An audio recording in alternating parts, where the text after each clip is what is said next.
Imagine you spill coffee on your shirt right on the way out the door, and then you hit every single red light on your commute. Oh, the worst. Right. And then you miss a crucial meeting because your train inexplicably stalled. I mean, we are totally conditioned to call that a random string of bad luck. We grip the steering wheel and just wonder why the universe is choosing chaos today. Yeah, we really do. But today's source material actually looks at that exact sequence of events and calls it a mathematical inevitability. Which is wild to think about. It really is. It completely dismantles the comfort we find in the idea of accidents. Because when you strip away the illusion of randomness, you're left looking at a universe that operates entirely on strict necessity. Like everything happens exactly as it must, dictated by forces that were in motion long before you even woke up. And that uncompromising perspective, that is the foundation of our deep dive today. We're exploring this incredibly bold essay titled The Constant Nature of All Actions, which is written by Xiaofeng and edited by Qinyu. And the core mission of this deep dive is to explore the text's argument that from the massive sweeping rotation of planets in our solar system all the way down to the highly specific act of steaming a bun in your kitchen, absolutely nothing is random. Everything is governed by this inescapable set of internal laws. Yeah, and to really grasp the magnitude of the author's argument here, we need to look at how the text actually defines the word constancy. Because the author isn't using it to mean stagnation or things just staying the same. Right, not like a freeze frame. Exactly. Constancy here is defined as a normal state, a foundational law, a principle, or a trajectory. The text paints this picture of the universe as a massive, unified whole where nothing exists independently. It's all connected. Everything. And this entire infinitely complex system is governed by the spirit of the greatest creator, which the text refers to as the Tao. And the description of the Tao in this essay is really striking. The author states its scope is, quote, infinite externally and infinitely detailed internally. So we're talking about a governing architecture that spans the outer edges of the galaxy, but also simultaneously dictates the behavior of the microscopic cells in your body. Yeah, the author actually uses a really specific phrase to capture this. They say, the heavenly net is vast and fine, yet nothing escapes it. The heavenly net. I like that. It's a great visual because no action, thought, or particle can slip through this net. The universe possesses this ultimate constancy. But before we explore the specific mechanics of how this net actually operates, we should probably clarify our approach to the material today. Oh, absolutely. Yeah. Yeah, just a quick disclaimer for you listening. When we unpack texts that center around overarching spiritual laws, the Tao, or the greatest creator, our focus is strictly on exploring the architecture of the ideas.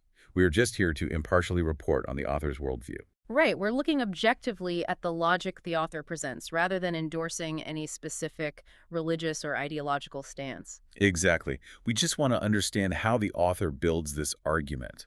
Because the concept of an infinite heavenly net sounds, highly abstract. It sounds like a metaphysical theory that lives purely in the realm of philosophy. But the text definitely doesn't leave it there. It aggressively anchors this idea in observable reality. And it starts with the macro scale of the cosmos. Right, moving from the abstract Tao down to what we can actually see. Yeah, the author points straight up to the solar system as this ultimate, undeniable proof of constancy. Like when you observe Earth or Mars, the Moon, Saturn, you don't see celestial bodies just wandering around the sun by chance. No, they have very specific routes. They adhere to strict, unyielding laws of planetary motion. The text argues that celestial mechanics contain literally zero random events. The orbit of a planet is absolute necessity playing out in real time. And we experience a localized version of that planetary necessity right here on Earth with the changing of the seasons. Spring brings summer, autumn brings winter. It's a relentless environmental cycle. It really is. And the author takes that inevitability and applies it directly to human biology, stating that humans are bound by the constant laws of birth, aging, illness, and death. You can introduce as many diet fads or chaotic lifestyle variables as you want, but that biological trajectory is an unbreakable law. And here's where the author makes a really fascinating rhetorical move. Instead of relying purely on spiritual rhetoric, the text leans heavily into hard, verifiable science. Yes, here's where it gets really interesting, honestly. Right. The author points to fundamental physics to demonstrate that constancy is not just this mystical concept. It's a mathematical reality we already live by. The essay specifically invokes universal gravitation, noting that all objects attract each other with a force proportional to their masses and distance. I mean, reading a philosophical essay on the Tao and suddenly hitting a whole section outlining F equals ma and Archimedes' principle of buoyancy, it definitely makes you do a double take. Oh, totally. The text explicitly references Newton's laws. That an object stays in motion unless acted upon, that action and reaction are equal and opposite. It even details how pressure relates to area, noting that smaller areas result in higher pressure from the exact same amount of force. But, why rely so heavily on Western mechanics to prove Eastern spiritual constancy? Well, I think it's because the author knows we already accept Newtonian physics as absolute truth. I mean, Yeah. we don't question gravity or buoyancy, right? Obviously not. So, by linking the spiritual concept of the Tao directly to these physical laws, the text strips away our cultural illusion of randomness. When a leaf falls off a tree in a storm, or say the stock market takes a sudden dip, our superficial observation labels it as Well, chaotic. let's just say it was unpredictable. Exactly. But the text argues that a deeper investigation reveals every single occurrence is bound by laws just as rigid and predictable as, the water displacing when you step into a bathtub. It really brings to mind the analogy of a giant, infinitely complex clockwork mechanism. Right. Imagine a watch so massive and intricate that its gears make up the entire universe, and you and I are just microscopic gears inside this machine. Just tiny cogs. Yeah. And because our vision is so incredibly limited, we can't see the mainspring or the escapement wheel. We only see our immediate surroundings. So when our tiny gear gets turned, or when we violently lock teeth with another gear we didn't see coming, it feels like a shocking surprise. And we call it randomness. We call it bad luck. Exactly. Yeah. But if we could somehow step outside and look at the whole clock, we would see that our turning was 100% mathematically inevitable. The entire system was designed to force that exact movement at that exact millisecond. That lack of omniscience, that's exactly what the author targets. We mistake our inability to see the whole heavenly net for the existence of chaos. If we could see the full mechanism, the illusion of accidents would vanish entirely. And the author is incredibly thorough in making sure we don't just view this as some grand cosmic phenomenon. The text takes these massive physical laws and forces them down into the extreme microscale of our daily routines. Yeah, some of the examples are delightfully specific. They really are. The text notes that water predictably freezes below zero, gasoline predictably catches fire, and then, and I love this one, it states that it takes exactly about 15 minutes to cook a steamed bun. Right. Placing the 15-minute steamed bun rule next to the laws of planetary motion, it's a very deliberate choice. It reinforces the text's core thesis that the Tao does not distinguish between the grand and the mundane. It's all the same net. It's all the same net. The physical reaction required to steam dough is governed by a law of the exact same nature as the one keeping Saturn in orbit. And the text continues this granular focus, pointing out that an overdose of sleeping pills is fatal. Turning off a power switch disables a device. Reckless driving causes accidents. Every single action triggers an inescapable reaction. And it even dives into traditional medical and biological examples to demonstrate this microconstancy. It states, literally as a matter of physical law, that eating raw onions with honey causes severe digestive issues. Yeah, the text pushes really deep into the mechanics of the human body, drawing on traditional health philosophies. It suggests that prolonged visual strain harms the blood. Lying down harms the qi, or the body's vital energy. Sitting harms the muscles, standing harms the bones, and walking harms the tendons. Okay, but on a surface level, that sounds like a list where you simply can't win. I mean, if every posture or movement harms something, how does a person even function? Well, the key there is understanding the causal mechanism the author is pointing to, which is rooted in the concept of extremes and stagnation. Okay, so it's not about doing it once. Right. The text isn't saying that briefly sitting destroys your muscles. It's arguing that the body operates on a strict system of cause and effect based on motion and balance. Taking any state to an extreme prolonged degree violates the constant law of physical moderation. And even emotions carry a strict physical consequence in this framework. The text points out that excessive frustration doesn't just, feel bad. It leads directly to biological illness. And conversely, placing yourself in a clean, tidy environment with greenery predictably uplifts the spirit. The physical environment acts as a direct input that forces a specific psychological output. Okay, so the physical and biological examples make logical sense. We can observe water freezing or dough steaming or even, getting sick from stress. But the author makes this massive leap by applying this exact same framework of mathematical certainty to human behavior and morality. That is a big leap, yeah. I mean, let's unpack this for a second. It's one thing to say a steamed bun takes 15 minutes to cook, or a car crashes if you drive into a brick wall. But is the author really saying human morality operates with the exact same mathematical certainty as physics? Oh, unequivocally. Yes. It's a profound escalation of the argument. The author states that the development and transformation of all things, which inherently includes human affairs and social dynamics, follow the law of causation. So there's no wiggle room. None. The text views moral choices not as abstract philosophical dilemmas, but as energetic inputs that demand an equal and opposite reaction. And the text relies on this really rich collection of proverbs to illustrate this concept of moral constancy. And these aren't presented as, quaint, folksy wisdom. The author treats them as the spiritual equivalent of F equals ma. Right, they are literal rules. Exactly. For example, the text quotes, "Heaven rewards diligence," which suggests that hard work isn't just a good idea or something your parents tell you. It has a guaranteed, inevitable positive output built into the very fabric of the universe. But the author also explores the darker side of this moral physics. The text states, humility brings benefits, arrogance leads to harm, and it elaborates with, a great deal of wrongdoing will lead to one's own destruction. Like a negative karma snowball. Yeah, the underlying mechanism here is almost akin to a collapsing star. Bad actions accumulate a sort of negative mass. The universe tolerates it for a time, but eventually the sheer weight of that negative energy causes the situation to collapse in on itself by absolute necessity. There's also a really strong focus on the dangers of sudden extreme success. The text warns, high fame incites jealousy, excessive favor leads to slander. It frames this almost like a principle of social thermodynamics. Social thermodynamics, that's a good way to put it. Like if a person rises too high too fast, they create an unnatural vacuum in the social fabric. And that vacuum inevitably pulls in negative energy like jealousy and slander from the people around them just to balance the equation. Yeah, the text summarizes this balancing act by noting, excessive joy leads to sorrow, unbridled desires lead to disaster. It's basically the mechanism of a pendulum. The universe enforces equilibrium. You can push the pendulum of desire as far as you want, but the constant law of reality dictates that it must swing back with equal force. And arguably the most practical, tangible proverb the author uses is, sow melons and you will reap melons. Sow beans and you will reap beans.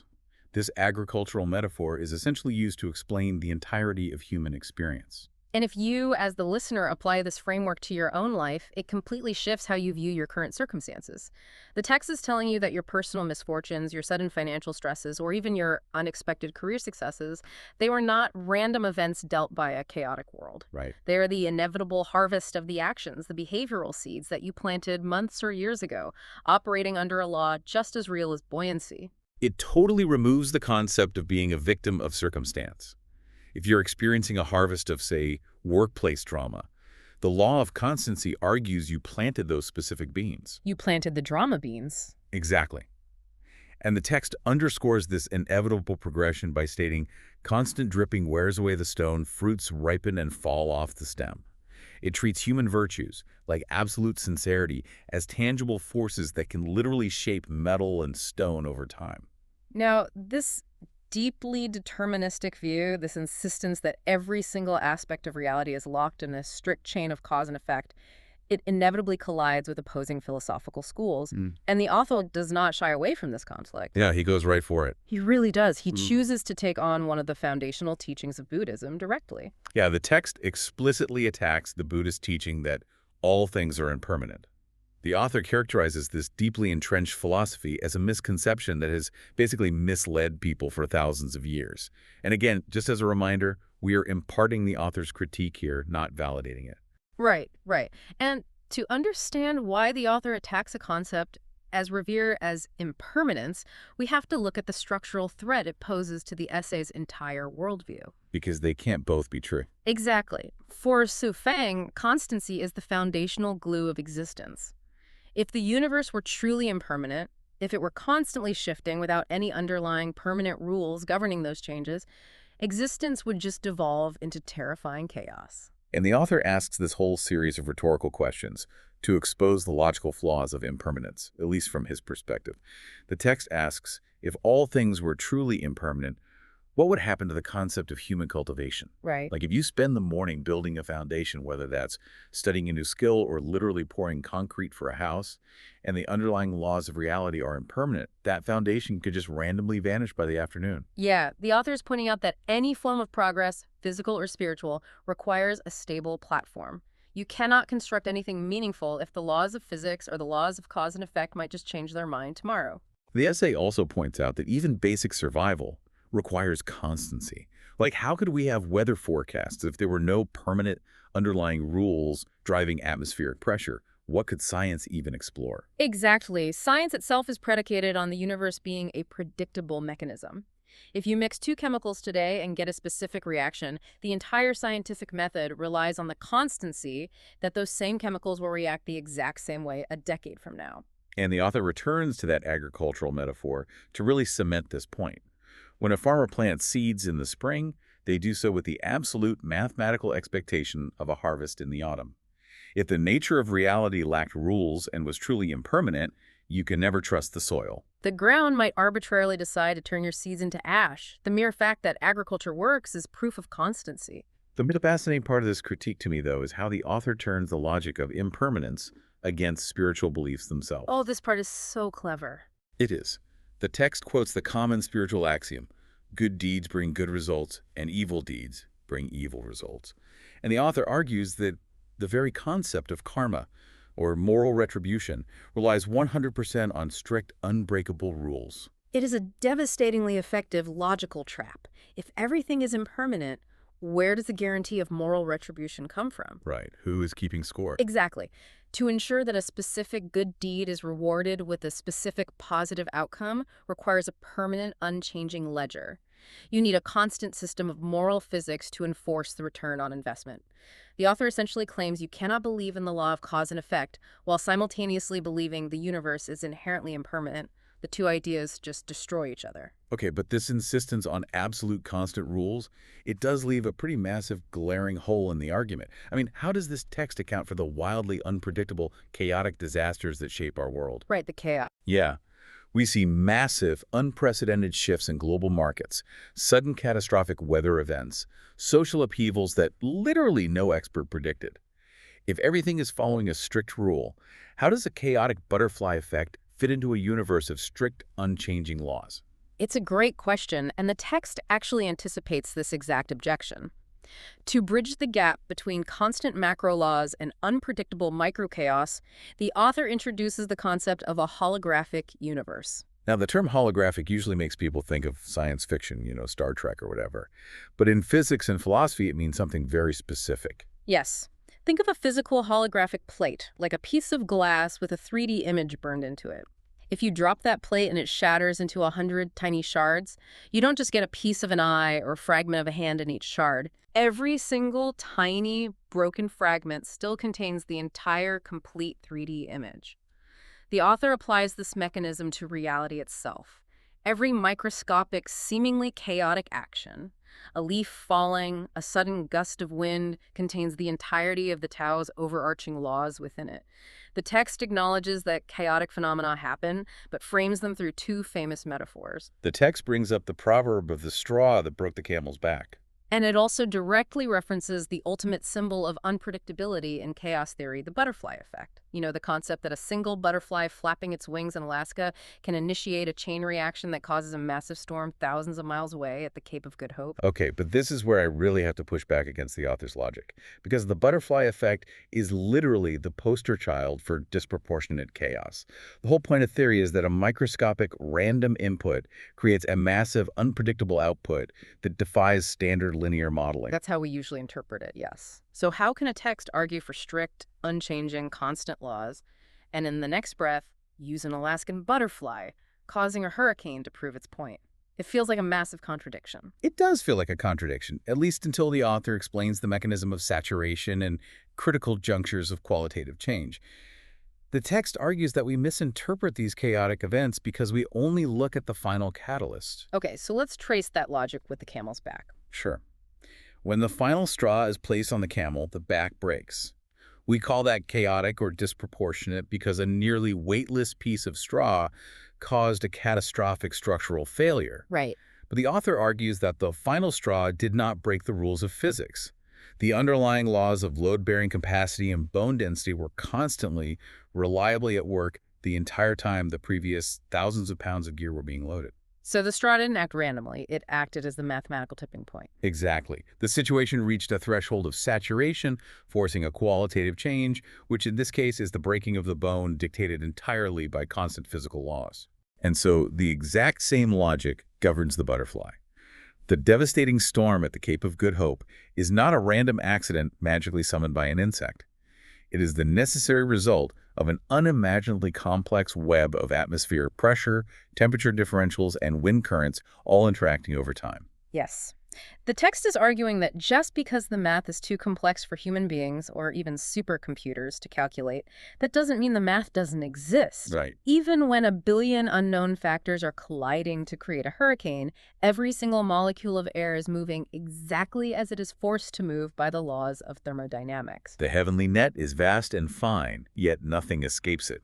So chaos, according to this text, is simply our word for constancy functioning at a level of complexity we just cannot comprehend.